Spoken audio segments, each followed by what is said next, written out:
আয়াতুল মুনাফিকি সালাস, ইদা হাদ্দাসা কাযাবা ওয়া ইদা ওয়াদা আখলাফা ওয়া ইদা তুমিনা খানা। মুনাফিকের আলামত তিনটা। কয়টা বলেন না একটু আমার সাথে? মুনাফিকের আলামত কয়টা? আরো জোরে সবাই বলেন, মুনাফিকের আলামত কয়টা? কিছু কিছু হাদিস আছে, কিছু কিছু আয়াত আছে, এগুলো মুসলমানরা জানা দরকার। এই জন্য কোরআনের তো অনেক ব্যাপক, সব কিছু তো সব মুসলমানের মনে থাকে না, কিন্তু কিছু কিছু ব্যাপার থাকে, কিছু কিছু আয়াত এবং হাদিস, কিছু কিছু বিষয় থাকে, এটা সবাই জানে, আপনারাও জানেন। আমি আরো একবার স্মরণ করায় দিচ্ছি, মুনাফিকের আলামত কয়টা? জোরে বলেন কয়টা? আয়াতুল মুনাফিকি সালাস। সালাস শব্দের অর্থ তিন, মুনাফিকের আলামত তিনটা। এক নাম্বার, ইদা হাদ্দাসা কাযাবা, কথা বললে মাঝে মাঝে মিথ্যা কথা কয়। সারাক্ষণ মিথ্যা কথা বলে, সারাক্ষণ মিথ্যাবাদী এরকম নয়, মাঝে মাঝে আছে না, আছে না? নাই কথা বলেন, আছে না নাই? মাঝে মাঝে মিথ্যা কথা কয়, দরকার নাই তাও কয়। কিছু কিছু মানুষ আছে মিথ্যা কথা কয় শখ করে মিথ্যা কথাও কয়, মানে এমন কইতে কইতে অভ্যাস হয়ে গেছে, এখন মিথ্যা কথা না বললে তার চলে না। ও বন্ধু, বুকে হাত দিয়ে রাত্রে ঘুমানোর সময় চিন্তা করবেন, সারাদিনে কয়টা মিথ্যা কথা বললেন, কয়টা দরকারে বলছেন, কয়টা অদরকার বলছেন। দরকারে বলা যে জায়েজ আছে, আমি তা বলি না, কিন্তু এটা বুঝছেন না, ভুল বুঝছেন না। এরপরেও আপনার নিজের এটা সান্ত্বনা, এমন অবস্থা হয়েছে এখন না বললে জান যায়, এই জন্য আমি মিথ্যা কথা বলছি। মিথ্যা কথা বলা জায়েজ আছে কয়েক ক্ষেত্রে, এটা অনেক কঠিন ব্যাপার, ওই আলোচনা আর একদিন, আজকে আমার সময় নেই। মনে করেন কোনো কারণবশত আপনি মিথ্যা কথা বললেন, বিড়ি খাইছেন, বাপের কাছে ধরা খাইছেন, আর মিথ্যা কথা না কইলে দাঁত তোর ফালাই দিব, কইলেন যে আমি খাই নাই, কথার কথা মায়ের থেকে বাঁচার জন্য, এটা তো একটা বুঝলাম। আর একটা হইলো শখ করে মিথ্যা কথা কয়, কোনো কারণ ছাড়া মিথ্যা কথা বলে, নিজের বরত্ব জাহির করার জন্য, নিজের বক্তব্য সুন্দর করার জন্য মিথ্যা কথা বলে, এরকম আছে না নাই? জোরে বলেন, আছে না নাই? আমাদের দেশে যার পদ যত বড়, এই বেটা তোর বত বড় মিথ্যা কথা কয়। আমাদের দেশের একটা সিস্টেম, এর চেয়ে বেশি ভেঙ্গে চুরে কওয়া যাবে না, ভেঙ্গে চুরে কইলে আবার ভেঙ্গে চুরে পড়বো আমার উপরে, এজন্য ঝামেলা। আমাদের দেশের বড় বড় চেয়ারে যেগুলো বসে, এগুলো সাপলিল মিথ্যা কথা কয়, এগুলো বড় বড় অভিনেতা, এদের মিথ্যা কথা মানুষ জনগণ ঠোঁট দেখেই বুঝে মিথ্যা কথা কইতেছে। কথা বলেন, আছে না নাই? তারপরেও আছে। তাহলে রসুলের ভাষ্য অনুযায়ী এগুলা কি? জোর বলেন, এগুলা কি? তো ফতোয়া তো আপনারা দেন, আমার দোষ দেন কেন? খালি হুজুরকে দোষ হয়, হুজুররা ফতোয়া দেয়, ফতোয়া তো আপনারাই দিতেছেন। মিথ্যা কথা বললে এই লোক কি? মুনাফিক। জোরে বলেন, কি এই লোক? কি মুনাফিক? ইদা হাদ্দাসা কাযাবা, কথা বললে মিথ্যা বলে। ওয়া ইদা ওয়াদা আখলাফা, ওয়াদা করলে খেলাফ করে। এই অনুযায়ী বাংলাদেশের রাজনীতিবিদ 99.99 জনই মুনাফিক।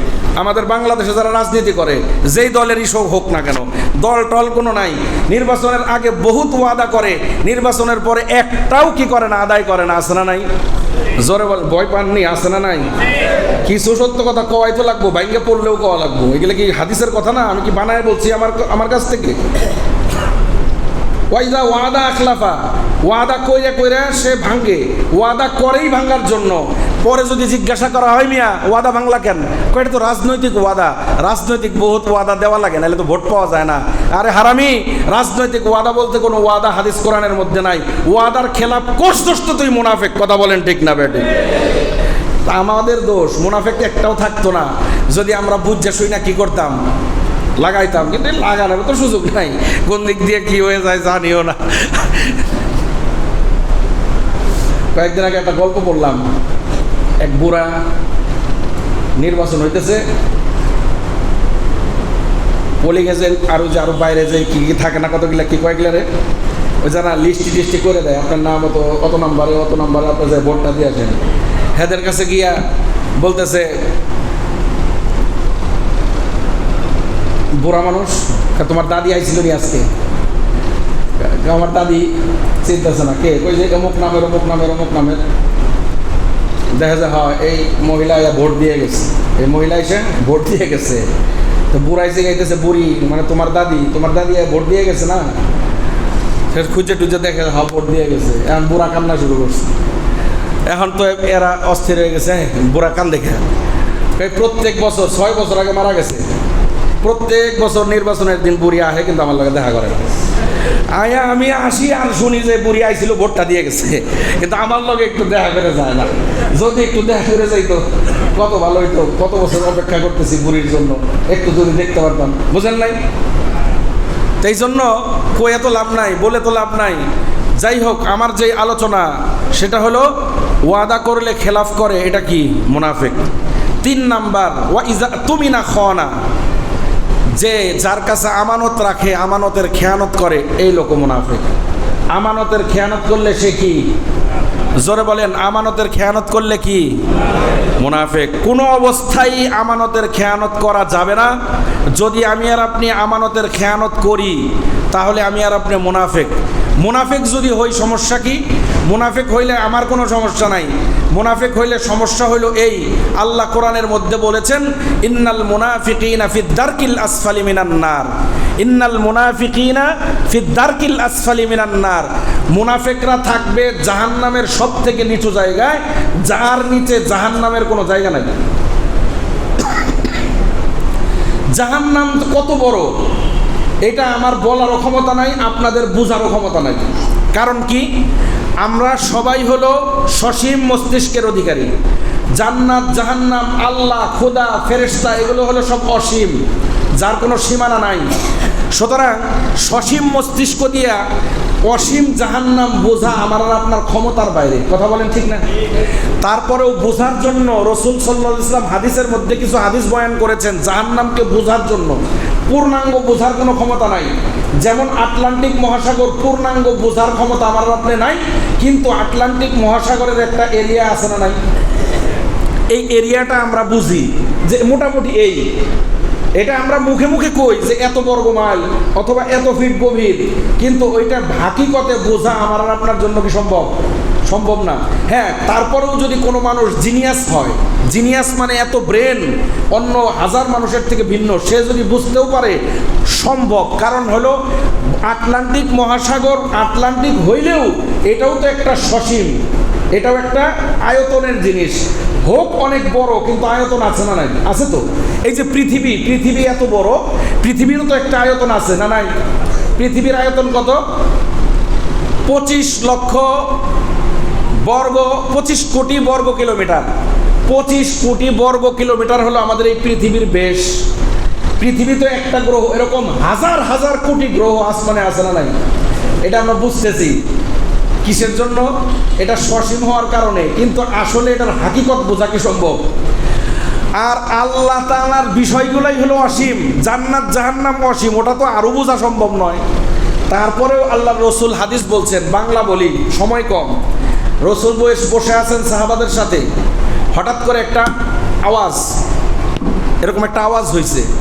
রসুল সাহাবীদেরকে জিজ্ঞাসা করলেন, নাই এই যে একটা আওয়াজ হইলো, শুনছো তোমরা? হ্যাঁ শুনছি। আওয়াজটা কিসের বলতে পারো? সাহাবায়ে কেরাম বললেন, না আমরা বলতে পারি না, এটা রসুল বলতে পারবেন, আমরা বলতে পারবো না। রসুল বললেন, আজকে থেকে 70,000 বছর আগে, কয় হাজার? 70,000 বছর আগে জাহান্নামের মুখে একটা পাথর ছেড়ে দেওয়া হয়েছিল। ওই পাথরটা আজকে 70,000 বছর পরে সে জাহান্নামের তলদেশে পতিত হয়েছে। এই পাথর পতনের শব্দ হলো এই শব্দটা। ও বন্ধু, জাহান্নামের গভীরতাটা কেমন হতে পারে? একটা পাথর ছেড়ে দিলে 70,000 বছর লাগে তার তলদেশে যেতে। আমার আর আপনার পরিপূর্ণ বুঝে না আসলেও একটা ধারণা তো আসছে জাহান্নামটা কত বড়। আল্লাহ বলেছেন, ইন্নাল মুনাফিকিনা ফিদ দারকিল আসফালি মিনান নার। জাহান্নামের সব থেকে তলদেশে থাকবে হলো মুনাফিক, যার নিচে আর কোনো মানুষ থাকবে না। কাফের জাহান্নামী, মুনাফিক জাহান্নামী, একমাত্র জান্নাতি হলেও মুমিন। যদি বন্ধু মুমিন হতে চাও, নামাজ যদি তুমি তাহাজ্জুদ নাও পড়তে পারো অসুবিধা নাই, 5 ওয়াক্ত নামাজ যদি তোমার থাকে, ও বন্ধু অনেক দান সদকা তুমি করতে পারো নাই, কোনো অসুবিধা নাই। অনেক ভালো ভালো কাজ তুমি করতে পারো নাই, তোমার ক্ষমতা নাই, অসুবিধা নাই। কিন্তু যদি তুমি আমানত রাখার পরে আমানতকে নষ্ট করে দাও, আমানতকে তার হকদারকে ফেরত না দাও, তোমার তাহাজ্জুদের নামাজ কোনো কাজে লাগবে না, তুমি মুনাফিক, তোমার মুনাফিকের জায়গা হবে জাহান্নামের সবথেকে তলদেশে। কথা বলেন ঠিক না ব্যাঠিক? কথা বললে মিথ্যা কথা বলা যাবে না, গর্দান চলে যাবে, মিথ্যা বলবো না। এক সময় তো এমন মানুষ দুনিয়াতে ছিল, আপনিও চিনেন, আমাদের বাপ দাদাদের মধ্যে এমন লোক ছিল, ফাঁসি হয়ে যাবে জানে, তারপরেও মিথ্যা বলে না, আছে না নাই? ও বন্ধু, মা বলে দিয়েছেন কোনোদিন সুদ খাইবা না, সুদ খায় না। মা বলে দিয়েছেন কোনোদিন মিথ্যা বলবা না, তার কোনো শিক্ষা নাই, দীক্ষা নাই।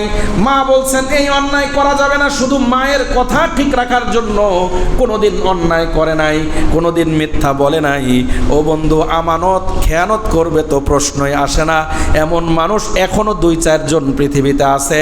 ও বন্ধু, এটা সম্ভব, অসম্ভবের কোনো কারণ নাই। আজকে থেকে ওয়াদা করতে পারি আমরা মনে মনে মিথ্যা কথা বলবো না, ওয়াদার খেলাফ করব না, আমানতকে আমরা সঠিক জায়গায় দিয়ে দেব ইনশাআল্লাহ। রাজি আছি সবাই ইনশাআল্লাহ? আল্লাহ তাআলা আমাদের সকলকে কবুল করুন, সকলে বলেন আমিন, আরো জোরে বলেন আমিন।